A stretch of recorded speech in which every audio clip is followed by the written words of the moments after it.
And also, subscribe to House of Kings. Hey, quiet. So we're gonna let u equal what? Let u equal square root of x, right? Yeah. So what's the derivative of square root of x? Without thinking. X 1 1 half. over x square root of x. 1 over what? 1 half. Square root of x. 1 half, Why do you keep saying without right? thinking? Square root of x dx.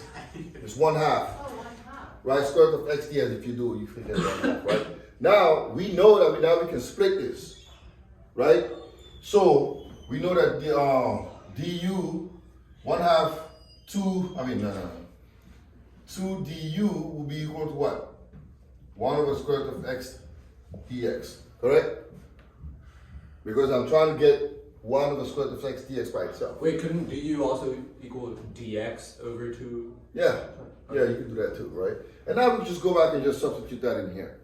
So that gives us now what?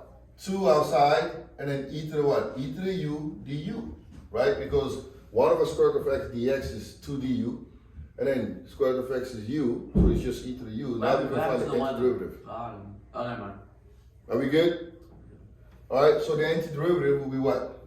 2 e to the u plus c, and then we replace u by the square root of x, so that we get 2 e to the root x plus c. All right? Now let's try to work on the next one. It's a little more complex, but it's, again, did you do the next one yet? 3? No. All right, let's try that. So we got e to the negative x over 1 plus what? E to the negative x dx, right? What would be the easiest way to solve this problem? What would you do? Let Make u equal negative x. You should go let u equals the whole thing. Because if you do this here, it'll be harder for you to like find the du, right? Let u equal 1 plus e to the negative x. Because the derivative of 1 is what? 0, right? So let u, we're going to let u equals 1 plus e to the x, e to the negative x dx. E to the x, I mean. And what's du? What's the derivative of 1? 0, what's the derivative of e to the negative x? Negative 1. Negative E. 1 or negative e to the negative x dx, right?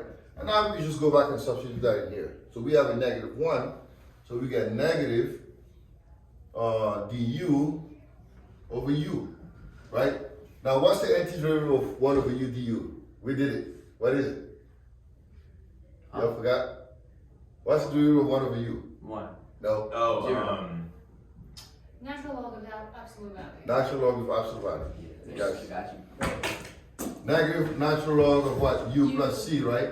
And we know what u is. U is what? 1 plus e to the negative x. So this is negative natural log of 1 plus e to the negative x plus c. All right? Does that make sense? yeah. Now the next one will be a little more complicated because now we have like different things there. So let's try to work on that too. Let me raise this here. So we have 5 minus e to the x over e to the 2x dx, right?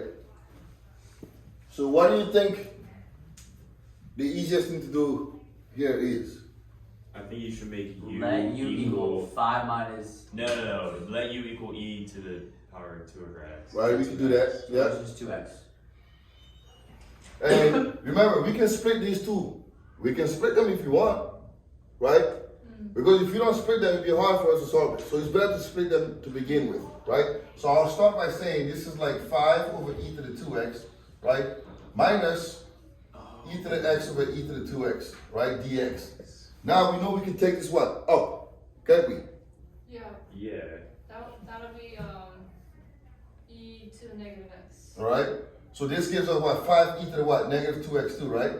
Minus e to the negative x dx. And now we can use 2u substitution to solve this here, right? We can use 2u substitution to solve this. Now we can go let u here first. Let u equals e to the negative 2x, right? Are we good? Oh, you just cancel out top of this. Yeah, E I just e took to- it up and then now becomes e to the negative x. And Okay, if yeah. let u equals e to the negative 2x, du gives you negative 2, right? E to the negative 2x dx, right? And then, oh no, I'm doing too much here. Hold on, that was a mistake. I apologize. So let u equals negative 2x, not e to the negative 2. Yeah, I don't know what you're doing, bro. And then du equals negative 2 dx, right? So now we can do that. And then here we're gonna do the same thing. We're gonna let u equals negative x, and then du here will be negative 1 dx. And now we can just go ahead and substitute that in there, right? So now here we're gonna have, this is 5 outside, we 5 over negative 5 over 2, e to the u du, and then minus here, since you have a negative and a negative, becomes positive, or we just put negative 1 here to make it easy, e to the u du. And now we can find the antiderivative of that, right? That will be negative 5 over 2 e to the u minus, or plus, because we have two negative, plus e to the u plus c, and then substitute u by negative 2x here, and then substitute u by negative x on this one. We don't have to put two c's, just one c is enough.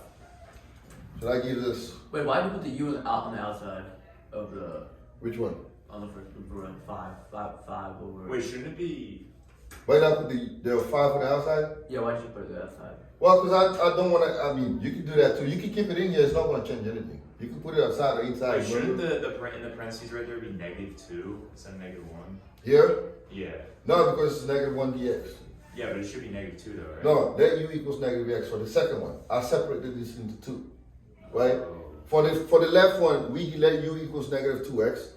And for the second one, we let u equals negative x. So we have two separate, we do the same thing but twice, right?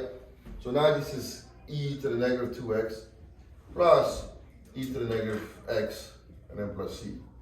And I should take care of that. All right, are we good? Hold on, let me copy this down. All right.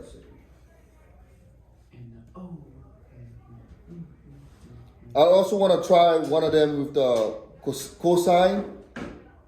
And then for the cosine, let's not worry about the corner point for now. Okay, are you good? Yeah, we can't see, bro. All right, let me move. Negative 5 over 2. Bro, I feel like so proper right now. You feel like what? I feel so proper seeing like this. That's how you're supposed to sit anyway. But no, bro. It's not. Yes, you are. No. Yes, you are. It ain't good for your back. You have to be propped up like that because then you don't strain your neck. Ew. All right, you're trying to work with this one here.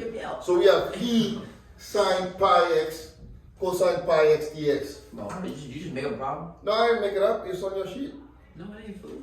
No, that's not. Nah, remember these are Because the serious. sheet has one having. Yeah, but for us, let's not worry about those. Let's just do it like this. I'll just put this on my head. Because I'm not really concerned with, because for those, you just have to plug it in at the end. I'm just worried about really understanding what to do here first, right? So let's try and find this. So what would you let u equal here? You let u equal sine pi x. Good. Let u equal sine pi x. Uh, That's tough.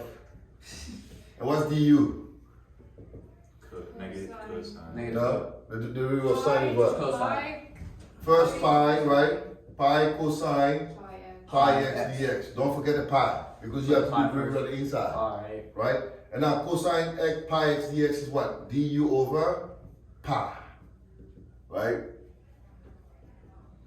Don't forget that. Okay? Don't forget to take the pi out, to divide it by Put the pi. pi out, so Yeah. u pi. So now you're going to have 1 over pi e to the u du. And then the rest is just a piece of cake. Right? You just find the antiderivative of e to the Piece of u. pie. Piece of pie. Ooh. Tough. And then replace u by sine pi x. So 1 over pi e to the sine pi x plus c. Alright? So 1 over pi. e to the pi x. And that should take care of the, Oh, wait, man, that's times u. Hold on. yeah, so this should be good. So I told you, this was going to be